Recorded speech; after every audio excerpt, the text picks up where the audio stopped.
அஸ்ஸலாமு அலைக்கும். Welcome to Hasee's recipes Tamil.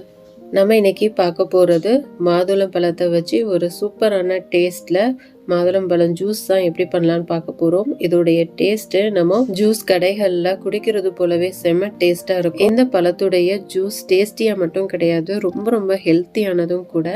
அடிக்கிற வெயிலுக்கு இதை நம்ம டெய்லி சாப்பிட்றது ரொம்ப ரொம்ப நல்லது. இப்போ நம்ம இது எப்படி பண்ணலான்னு பார்க்குறதுக்கு முன்னாடி இதான் ஃபர்ஸ்ட் டைம் நம்ம சேனலை பார்க்குறீங்க அப்படின்னா மறக்காமல் நம்ம சேனல் ஹசீஸ் ரெசிபீஸ் தமிழை சப்ஸ்கிரைப் பண்ணாதவங்க சப்ஸ்கிரைப் பண்ணிக்கோங்க ஃப்ரெண்ட்ஸ். பக்கத்தில் உள்ள பெல் ஐக்கானையும் கிளிக் பண்ணிக்கோங்க, ஆளுங்கிற ஆப்ஷனை கிளிக் பண்ணிக்கோங்க. அப்போ தான் நம்ம போடக்கூடிய எல்லா வீடியோஸும் உங்களுக்கு நோட்டிஃபிகேஷனில் உடனே வரும், நீங்கள் மிஸ் பண்ணாமல் பார்க்க முடியும். இப்போ நம்ம எப்படி பண்ணலான்னு பார்க்கலாமா? இப்போ நம்ம ஜூஸ் செய்கிறதுக்கு ஒரு பவுல் அளவுக்கு நான் மாதுளம்பழத்தை உரித்து வச்சுருக்கேன். ஒரு 6 பழம் அளவு இருக்கும். என்னுடைய மாதுளம்பழம் கொஞ்சம் சின்ன சைஸுங்கிறதுனால நான் 6 பழம் அளவுக்கு எடுத்திருக்கேன். பெரிய பழமாக இருந்தால் ஒரு 2 பழம் அளவு உங்களுக்கு சரியாக இருக்கும். இப்போ நம்ம எப்படி ஜூஸ் செய்யலாங்கிறத பார்க்கலாமா? ஒரு மிக்ஸி ஜார் எடுத்துக்கலாம். இப்போ நம்ம உரித்து வச்ச மாதுளை பழங்களை இதில் ஆட் பண்ணிக்கலாம். வெயில் அதிகமாக இருக்கிறதுனால பசங்களுக்கு இது போல் ஜூஸ் செஞ்சு கொடுத்தோம் அப்படின்னா கண்டிப்பாக ரொம்ப ரொம்ப நல்லது. பழங்களாக நம்ம கொடுக்கும்போது கண்டிப்பாக சாப்பிட மாட்டாங்க.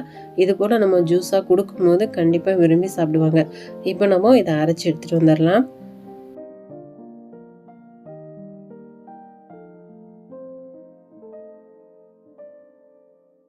மாதுளம்பழம் நம்ம சீடோடு அரைக்கிறதுனால நமக்கு எந்த துவர்ப்பும் இருக்காது. இது ரொம்ப நல்லாவே இருக்கும். இப்போ நம்ம இந்த ஜூஸை மட்டும் தனியாக ஃபில்ட்ரு பண்ணி எடுத்துக்கலாம். இது போல் ஒரு ஃபில்ட்ரு எடுத்துக்கோங்க. இப்போ அரைச்ச பழத்தை இதில் ஆட் பண்ணிக்கலாம்.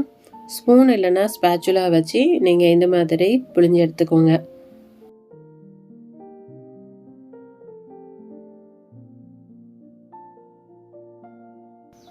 இப்போ நம்ம நல்லா ஃபில்ட்ரு பண்ணி எடுத்தாச்சு.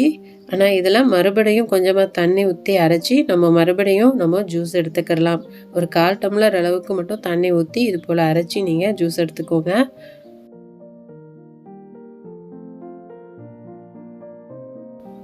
இப்போ நம்ம 2வது தடவையும் நல்லா ஃபில்ட்ரு பண்ணி எடுத்தாச்சு. நமக்கு இந்த அளவு ஜூஸ் கிடச்சிருக்கு பாருங்கள். இப்போ மறுபடியும் மிக்ஸி ஜார் எடுத்துக்கோங்க. நம்ம எடுத்த ஜூஸ் அதில் ஆட் பண்ணிக்கோங்க.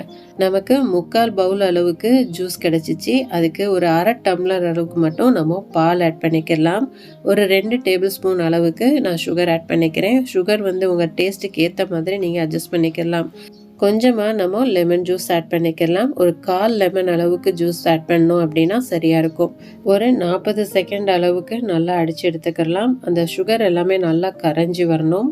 இப்போது இந்த அளவு நல்லா அடித்ததுக்கு அப்புறமேலு நம்ம ஐஸ் க்யூப்ஸ் ஆட் பண்ணிக்கலாம். உங்களுக்கு எவ்வளோ ஐஸ் க்யூப்ஸ் வேணுமோ அவ்வளோ நீங்கள் ஆட் பண்ணிக்கோங்க. இப்போ மறுபடியும் ஒரு 30 செகண்ட் அளவுக்கு நல்லா அடித்து எடுத்துக்கிடுவோம்.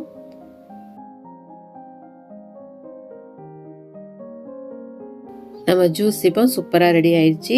இப்போ இதை கிளாஸுக்கு ட்ரான்ஸ்ஃபர் பண்ணிடலாம். இப்போ வேணுங்கிற அளவுக்கு நம்ம ஐஸ் க்யூப்ஸ் ஆட் பண்ணி நம்ம ஜூஸ் அதில் ஆட் பண்ணிக்கலாம்.